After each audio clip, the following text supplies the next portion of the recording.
नमस्कार दोस्तों आज के टॉपिक जो है बड़ा हटके है।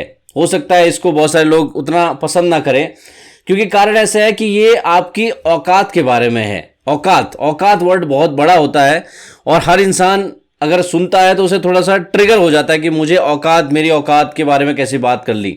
मगर सच बात है कि आज की डेट में अपनी औकात दिखाने के लिए ही, यानी दूसरों के सामने अपनी औकात साबित करने के लिए ही ये सारी शोशेबाजी हो रही है। जो कि आज का टॉपिक है वो है वाना बी कूल वाले लोग, जो कि आईफोन की लाइन में 20-20, 25-25 घंटे लगे हुए हैं और जब रील बनाते हैं तो अपने हाथ में से फ़ोन को पकड़ते हैं कि यहाँ पे मेरा कटा हुआ एप्पल दिख रहा है कि नहीं दिख रहा है।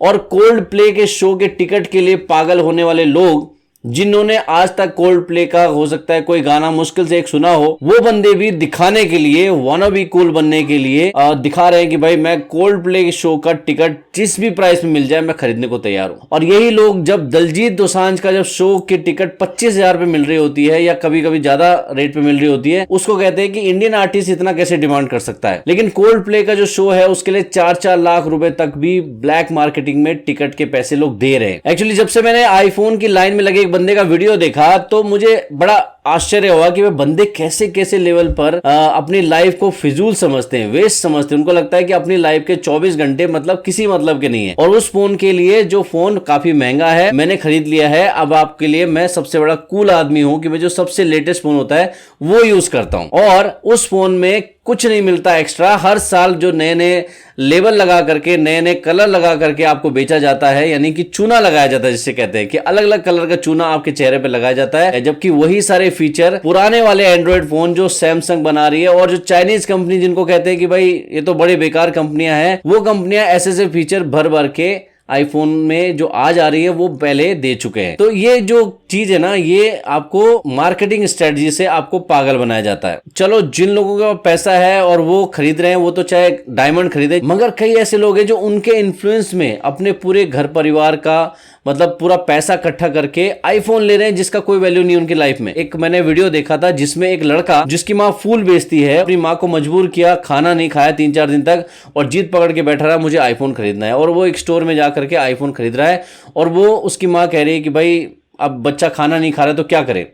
यानी ब्लैकमेल करके माँ बाप को पैसे ला करके आईफोन जैसी चीज ले रहे हैं। कई लोग नौकरियों में अभी लगे हैं तो नया नया ताजा उनको अचीवमेंट दिखाना अपनी लाइफ में कि मैंने कुछ अचीव किया, नौकरी लगी है मेरी, तो 3-4 हजार की जो ईएमआई है उसको भर करके आईफोन को अपनी जेब में डाल रहे हैं। और ये ईएमआई की वजह से ही आईफोन जो है लोगों के हाथों में धीरे धीरे पहुंच रहा है। उनको लग रहा है कि उन्होंने लाइफ में कुछ अचीव किया है। जाकर के सबसे पहले लोगों को दिखाएंगे कि मेरे हाथ में देखो कटा हुआ एप्पल है। और यही चीज कोल्ड प्ले के साथ हो रही है। इसका मैंने गाना बहुत पहले सुना था जिसमें इसने इंडिया का पूरा दिखाया था कि भाई इंडिया की जो पूरे बस्तियां हैं, ठीक है, उसी के ऊपर उसने गाना बनाया था बैकग्राउंड में बैठ करके।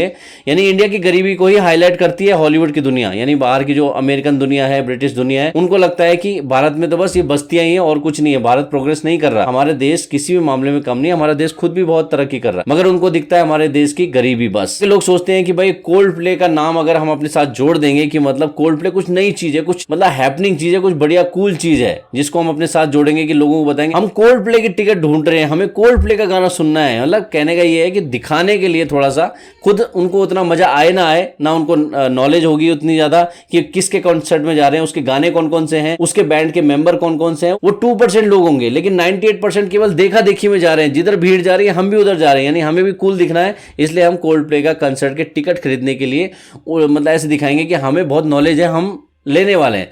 और दिलजीत दोसांझ पे 25,000 के टिकट पर भी बहुत ज्यादा कंट्रोवर्सी कर रहे थे कि भाई कैसे इंडियन आर्टिस्ट इतना डिजर्व कर सकता है। भाई इंडियन आर्टिस्ट ने हर शादियों में, हर महफिलों में लोगों को नचाया है। हर एक दूसरा बंदा दिलजीत दोसांझ को जानता है। आप उसके इवेंट पे जाओगे तो फैमिली के साथ भी जा सकते हो, ठीक है, सबको समझ में आएगा, सब उसका नाम जानते हैं, सब इंजॉय करेंगे। लेकिन इंडियन आर्ट को, इंडियन आर्टिस्ट को नीचे दिखा करके जो हॉलीवुड में जो दिख रहा है, जो बिक रहा है, उसी को अपना मेन फेवरेट बनाना, केवल देखा देखी में, भले आपको उसका म्यूजिक टेस्ट हो या ना हो, ये चल रहा है। Wanna be cool culture India में इसी तरीके से फैल रहा है और उसका जो फायदा है, जो ये शो ऑर्गेनाइजर हैं ये उठा रहे हैं। इन्होंने इतने महंगे महंगे टिकट, आपको क्या लगता है कि ये इनकी स्ट्रेटजी नहीं है इसको ब्लैक मार्केटिंग में बेच करके और मुनाफा कमा रही हैं। उनको पता है कि लोग पागल है, जिधर भीड़ होती है उधर ही भेड़ चाल में चल पड़ते हैं और जैसा ट्रेंड होता है उसी तरीके से बिहेव करते हैं। इसी वजह से उन्होंने खूब सारा पैसा लूटने के लिए सारा पूरा ट्रेंड चलाया हुआ है कोल्ड प्ले के टिकट के लिए। कहने का मतलब यह है कि अफवाह वाली मार्केट फैला दो कि भाई टिकट ही नहीं मिल रही है और ये शो बहुत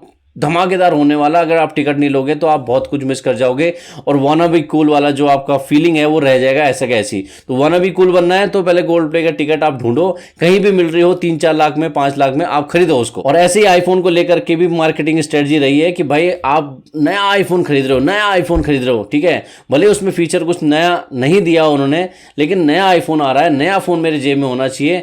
और मैं क्योंकि महंगा आदमी हूँ, महंगा मेरी सोच है और मैंने लाइफ में कुछ अचीव किया, ये दिखाना है लोगों को, क्योंकि वैसे तो दिखेगा नहीं। आप आईफोन लेके घूमो, ये दिखाएंगे तभी तो लोगों को पता चलेगा आप अमीर हो गए। तो मुझे वही लगता है कि वाना बी कूल की जो इतनी सारी भीड़ है ना, वो चलती है अफवाह के ऊपर और उसका फायदा लेती है कंपनियां और वो खूब मोटा मुनाफा कमाती है। उनको फर्क नहीं पड़ता कि आप महंगे लग रहे हो या सस्ते लग रहे हो। उनको एक बेवकूफ मिल जाता है जिसको वो कहते हैं कि भाई तू बड़ा आदमी है और ये मेरा सामान ले ले तो और बड़ा आदमी लगेगा, वो खुशी खुशी उसको ले लेता है। आपको क्या लगता है कमेंट सेक्शन जरूर बताइएगा। मैं मिलता हूँ नेक्स्ट वीडियो के साथ, तब तक के लिए जय हिंद।